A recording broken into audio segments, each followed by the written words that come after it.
আসসালামু আলাইকুম। আপনারা একটা বিষয় জানলে খুবই অবাক হবেন। সেটা হচ্ছে আপনি চায়না ভাষা শিখে বাংলাদেশে বসে ৮০ থেকে ১ লক্ষ টাকা বেতনে চাকরি করতে পারবেন। হ্যাঁ, এটাই বাস্তব। কারণ আপনি যদি চায়না ভাষা শিখেন তাহলে আপনি বিভিন্ন কোম্পানিতে দুভাষী হিসেবে নিয়োগ নিতে পারবেন। আমাদের অসংখ্য কলকারখানা, মিল ফ্যাক্টরি আছে যা চায়না থেকে সরাসরি পরিচালিত, এবং চায়নারা বাংলাদেশে এসে বিভিন্ন ধরনের ফ্যাক্টরি করেছেন যেখানে তারা বাংলা ভাষা বুঝে না। সেই ক্ষেত্রে তারা বাংলাদেশ থেকে যারা চায়না ভাষা শিখছেন, বাংলাও জানেন, চায়নাও বলতে পারেন, শিখছেন, তাদেরকে তারা নিয়োগ করে থাকেন অনেক টাকা বেতনে, তাও সর্বনিম্ন ৮০ থেকে ১ লক্ষ টাকা বেতনে। আর কালকে একটা নিউজ দেখলাম, আমাদের বিএনপির ভারপ্রাপ্ত চেয়ারম্যান জনাব তারেক রহমান একটা উদ্যোগ নিয়েছে। সেটা হচ্ছে বাংলাদেশে বাংলার ভাষা পাশাপাশি কিছু ভাষা উনি অ্যাড করতে চান।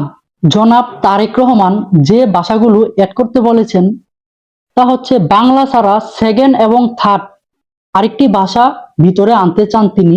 সেগুলো হচ্ছে Chinese, Mandarin, German, France, Arabic, এই ধরনের ৬ থেকে ৭টা ভাষা থাকবে।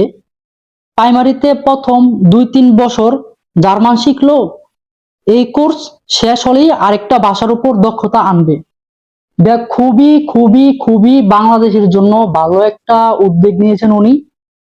কারণ ভাষা শিখলে আপনি বিভিন্ন কান্ট্রিতে গিয়ে চাকরি করতে পারবেন। যদি আপনি চায়না ভাষা শিখেন, চায়নাতে গিয়ে আপনি চাকরি করতে পারবেন, ভালো একটা স্যালারিতে চাকরি করতে পারবেন যদি আপনি চায়না ভাষা জানেন।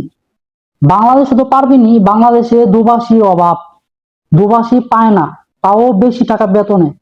দুভাষীর যে কি চাহিদা, চায়না, বিশেষ করে চায়না আর হচ্ছে বাংলাদেশের যে কোরিয়ান আছে, কোরিয়ান আর চায়না, বাংলাদেশের দুভাষীদের অনেক ব্যাপক চাহিদা, যা বলার মতো না। যদি আপনি চায়না ভাষা শিখতে পারেন, আপনার বাংলাদেশে চাকরির কোনো অভাব হবে না, আমি বলে দিলাম। তাও সর্বনিম্ন বেতন ৮০ থেকে ১ লক্ষ টাকা। দুভাষীর কাজ কি জানেন? দুভাষীর কাজ হচ্ছে, যদি একটা চায়না ব্যক্তি বাংলাদেশে এসে চাকরি করে, তখন সে একটা বাঙালিকে একটা কথা বললে, আপনি ধর চায়না ভাষা জানেন না, আপনি কিভাবে বুঝবেন? ওই দুভাষীর কাজ হচ্ছে ওই বাংলাটাকে, যে চায়না বলবে সেই চায়না ভাষাটাকে বাংলায় আপনাকে বুঝাবে, এবং যে বাঙালি আছে যে রিপিট করবে, বাংলায় তো বলবে দুভাষীকে, তারপরে ওই দুভাষী আবার কি করবে, ওই বাংলাটারে চায়নার কাছে চাইনিজে বলবে। এইটুকুই কাজ।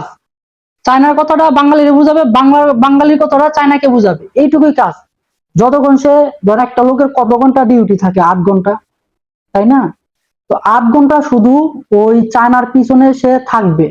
চায়না যা খায়, যা ঘুরে ফিরে, যা যেখানে যায়, সে খালি ওর সাথে মাত্র ৮ ঘন্টা ডিউটি করবে। তার জন্য বেতন ৮০ থেকে ১ লক্ষ টাকা। চিন্তা করা যায়?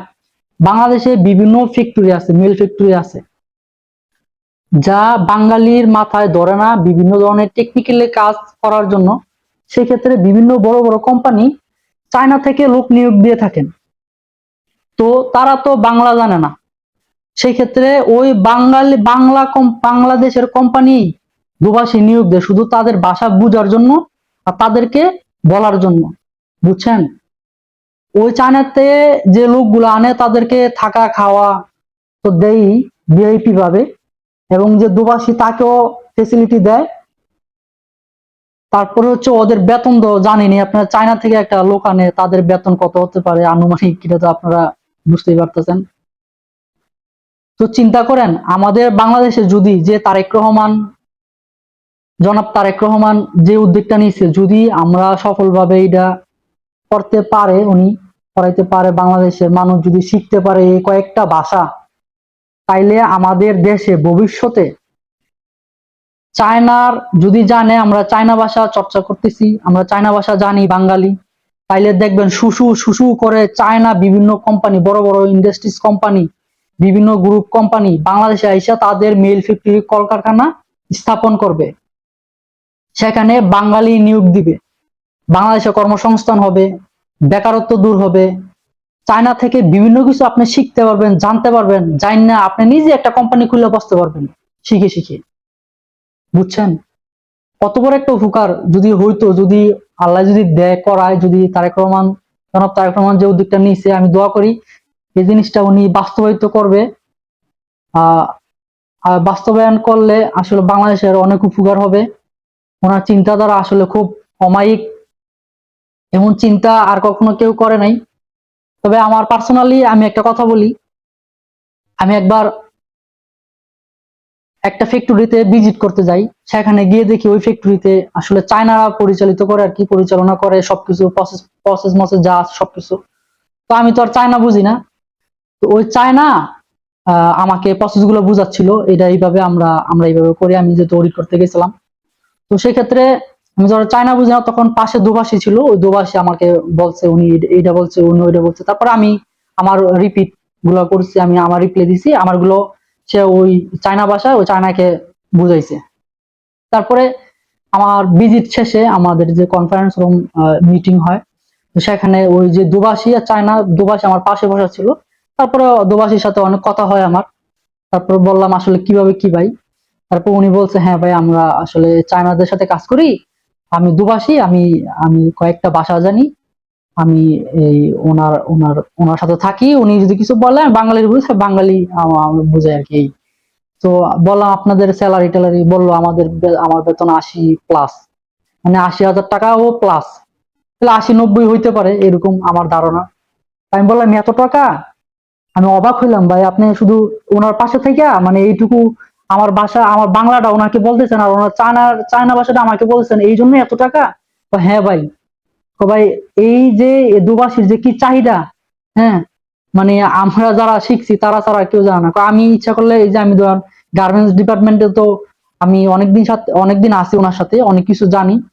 আমি অন্য জায়গায় ইন্টারভিউ দিলে, যদি গার্মেন্টস ডিপার্টমেন্টে যদি আমি ইন্টারভিউ দেই দুভাষী হিসাবে, তাহলে আমি 1 লক্ষ টাকা মিনিমাম স্যালারিতে আমি জয়েন করতে পারবো ইনশাল্লাহ।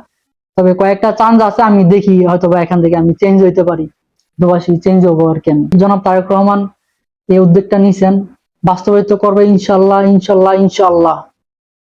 আল্লাহ হাফেজ, সবাই ভালো থাকবেন, আমার জন্য দোয়া করবেন, আপনাদের জন্য আমি দোয়া করি, সবার জন্য। বাংলাদেশ উন্নয়নশীল দেশে পরিণত হোক, এটা আমরা সবাই চাই।